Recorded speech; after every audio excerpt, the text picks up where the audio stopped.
Named after a French settler, the first school burned before it opened, the second school from 1918 to 1946, and it was replaced by a larger school.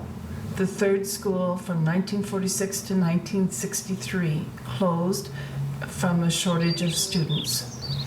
Members of the original board were Jean-Louis Maguet, Gabriel Gabiot, Michel Robert, and Alain Lutic. And it was built in recognition of the work of the pioneers, residents, teachers, and students. From the minutes that I found, it said in the past many schools were placed facing to the south, with the wall with the most windows facing west. This was done to afford the most sunlight hours throughout the day without the need of a blind. This was especially important in the early years before hydro. It was also positioned this way so that by the time the sun reached the west windows at the hottest time of the day, the school day was over.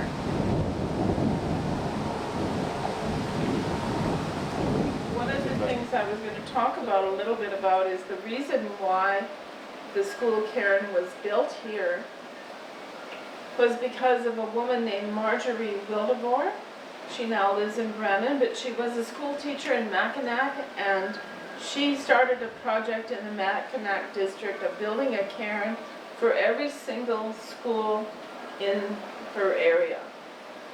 And when I saw those cairns, I made an appointment to see her, and she's the one that helped me to see about the grant.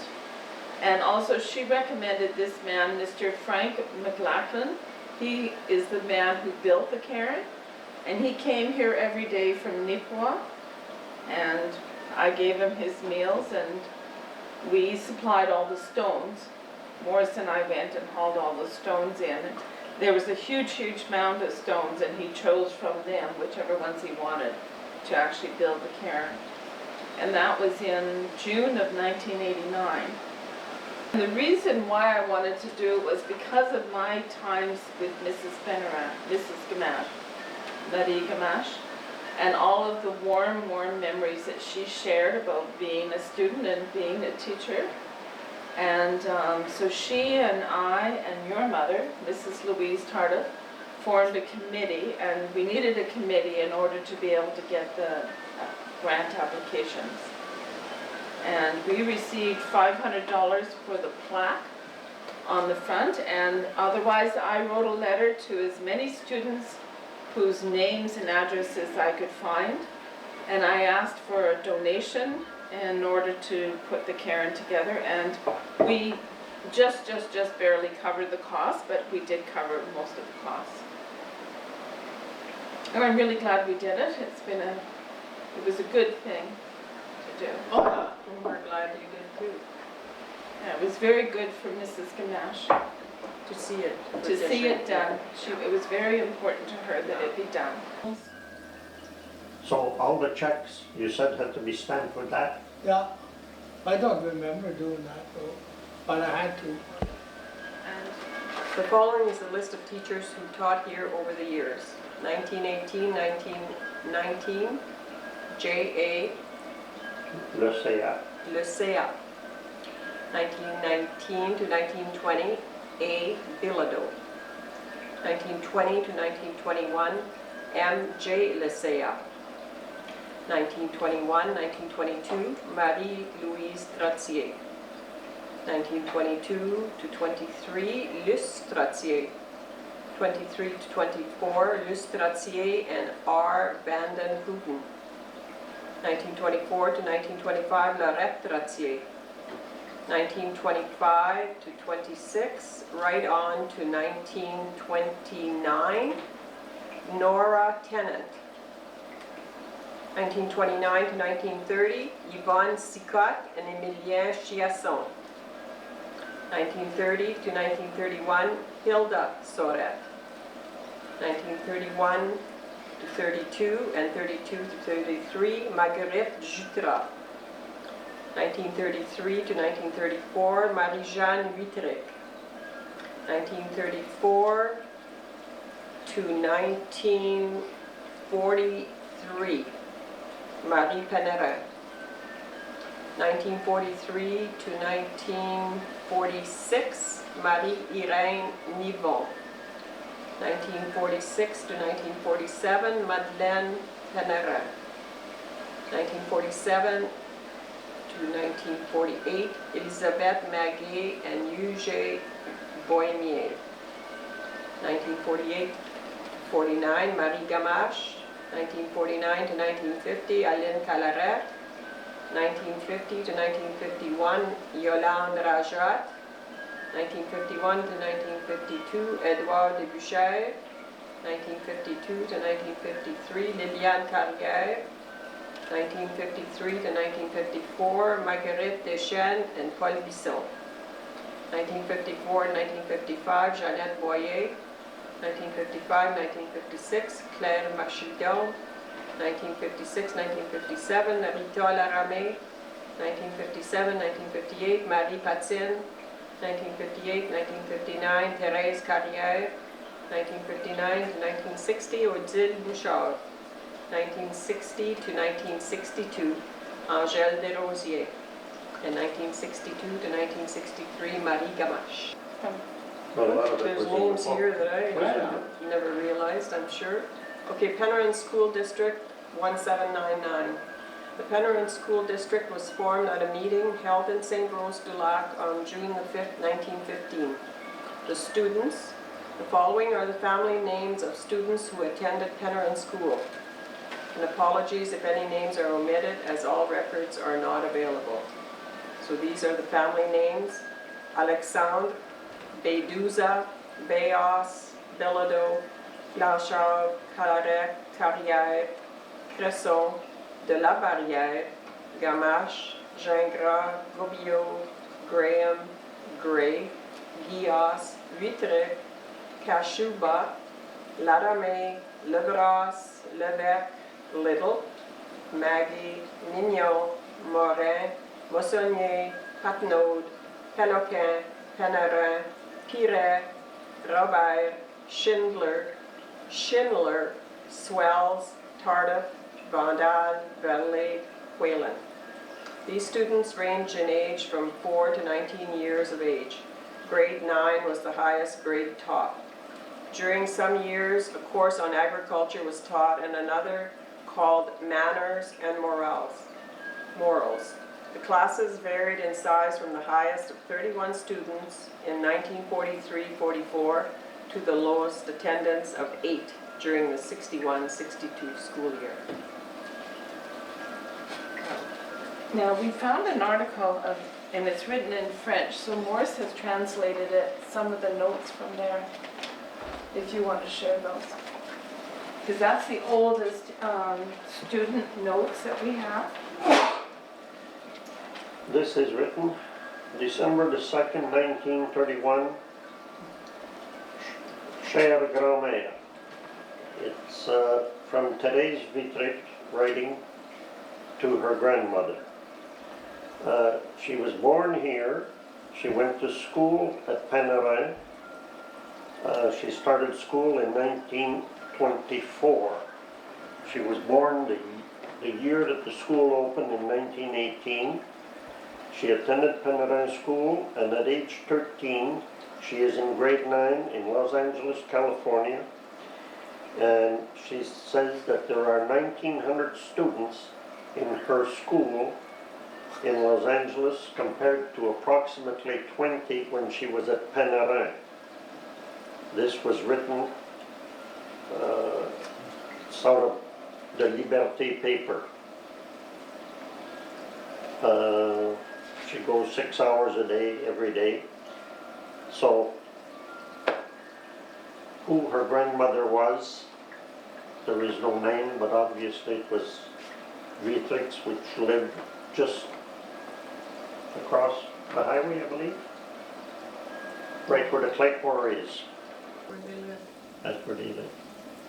And Vitrix gave 2 acres of land because they owned for the school to be built. Okay, the next oldest student that I have information from is Dennis's brothers, both brothers, Germain and Paul. And this is a letter from Germain. It says, "Hello, Judy. I took the opportunity to check my and Paul's long-term memory regarding our pennarun school. I visited him at his new location at Foyer Valade in St. Vital, and it was written on July 17th of this year. I attended pennarun school for grades 1 to 8, which would be 1938 to 1946. Paul would have attended from 1936 to 1944. During this time, I had two teachers, Marie Pennarun for grades 1 to 4 and Marie Nivon for grades 4 to 8. Paul was 2 years ahead, so 6 years with Madame Pennarun and 2 years with Mrs. Nivon. I think English was the official language, but French was squeezed in. I am sure we followed the official Manitoba school curriculum, as we had visits from the school inspector several times a year. Most students also took part in the 4-H program, which was of great interest to rural students, example, gardening and pet animals. Recess and noon hour, softball was played in the spring and the fall. At year end, there was an annual picnic, which included sports such as football, races of all kinds, including 6-legged type, which was always good for laughs, but a major challenge. Christmas concerts included plays, singing in the choir. Those who had poor voices were urged to just move their lips. Christmas presents were ordered beforehand from Eaton's or Sears catalog. There were 2 different schools during my stay. The old one was moved away from site to St. Rose for another purpose. The new one was built next door to the first one. They were both one-room schools heated by a wood-burning box stove. An older student was usually hired for the job of starting the fire at least an hour before school started. He was also hired to sweep the floors and clean the blackboards. Paul had that job for a few years. There was also a barn on site to accommodate a few horses that were used by some students who lived some distance from the school. I hope this is of assistance. Jerry. Okay, so a number of years ago I found a collection of poems by Doris Burcham. She does sort of cowboy poetry. And I put this in at the school, Karen, in memory of Marie Gamache, who shared many happy memories of Christmas concerts held here. So it's called a Country Christmas Concerts. Back in the days of the country school, as it was nearing December, we prepared our Christmas concert, and one of the things I remember is my mother stitching angel costumes and sewing my taffeta dress. The sad iron sat on the cook stove, ready when she needed to press. And at school we recited, sang carols, memorized our parts in the plays, hoping when we stood up on the stage we'd recall what we'd come to say. We cut streamers out of crepe paper, strung popcorn for our Christmas tree, pumped air in the gas mantle lamp, packed in wood so we had enough heat. Our stage was hauled in from the woodshed, the piano made ready for the choir, our curtains were flour sack sheets hung up on a telephone wire. And when the big evening arrived, kids and parents came dressed in their best.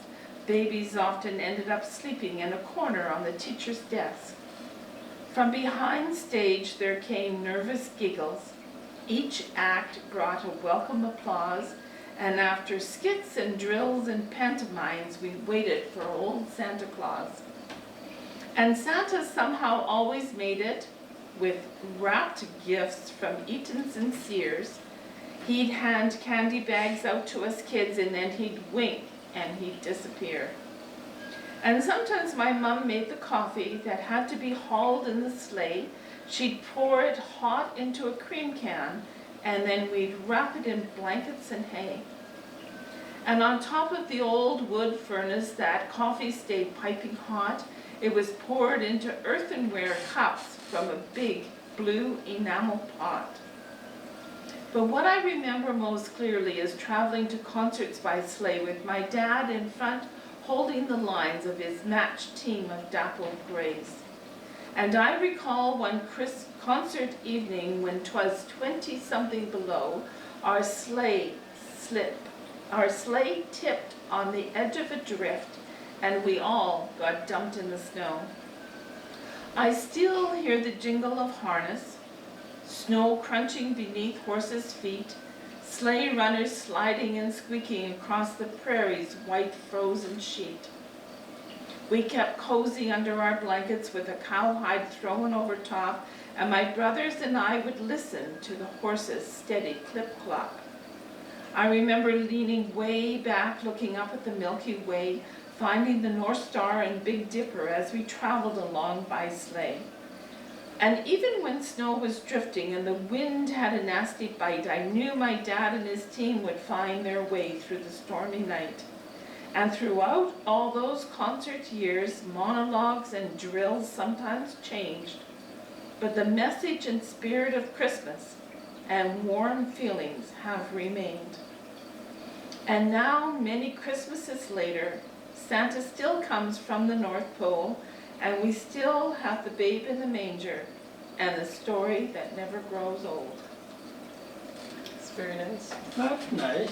Yeah, it sounded so much like what Mrs. Gamache had shared with me. She had wonderful, wonderful memories of her years as a student and then as a teacher.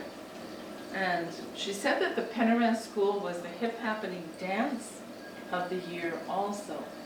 People like Guy Guillaume would come, and all around the people would Rock come. socials. Yes. They would sell cakes and blah, blah, blah. So what are your memories of Christmas concert? Very similar to this? Well, I remember we sold tickets first, and then we brought the money for that, and then the teacher ordered. She'd let us look in the catalog, and we would pick something. Not always did we get what we had looked for or hoped for, because sometimes it was on back order or not available. And I remember wanting this little crinoline slip, and it was all rainbow colors. We ordered that 3 years, and we never did get it. Oh. But It's funny you're how probably on a budget too. Oh, well, if you could only order, maybe it was $3 or, Yeah. you know, However many tickets that we sold, that we had sold, divided by the number of students. So Yeah. yes. it wasn't too much. But it was, you know, it's funny how you think of those things and think, oh my, you know, how times have changed. And for you, Dennis, did you come by sleigh to here? No? I walk. Yeah, so But you were the caretaker for 1 year. Yeah, when Jeanette Boyer was there, I believe. You had to come early and, I had to come every day of the week. And I had to come an hour before the school started. Oh, yeah. Same. I don't remember sweeping the floor, but it must have been part of the job. weekend and all, right? Yeah, You had to keep the fire going. yeah. But we changed a wood stove to a coal stove in winter. So if you fill it up with coal, then you were okay for 24 hours. It was usually enough just to rekindle it, and then you had to stick around for a while before you could fill it up. But then, which teachers lived in the teacherage?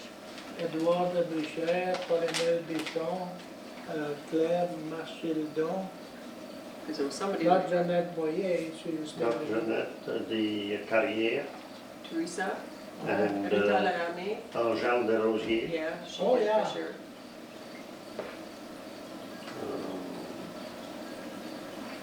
But Jeanette is the only one that lived in this house. Correct. Okay. Boigny lived at your dad's. You had Madame Bray, no? Or did she Odile? travel? Odile. did she travel? I She think taught she was me in here. grade 6, 7. What year did she teach me? I was in Auburn at the time, so I'm not sure. Oh, it was a couple of years. I don't doubt, maybe it was in, stayed here. She, Well, I don't know, but I don't know that she traveled. I think she stayed here. Yeah, I think she oh, I went. thought she stayed at your mom. Yeah, that's what I mean. That's what I'm saying, you're probably right, yeah. But she would go, she would arrive, she would only stay here Yeah. 4 days a week. Yeah. Probably, she came Well, Monday. Jeanette would take the bus to McQuarrie on weekends as well, but she had to walk there. Yeah, but she didn't go every weekend either. Maybe not. And did she have a connection to McCrary? Her Her mom and dad, mom and stepdad. Really? he ran the bank, he was the bank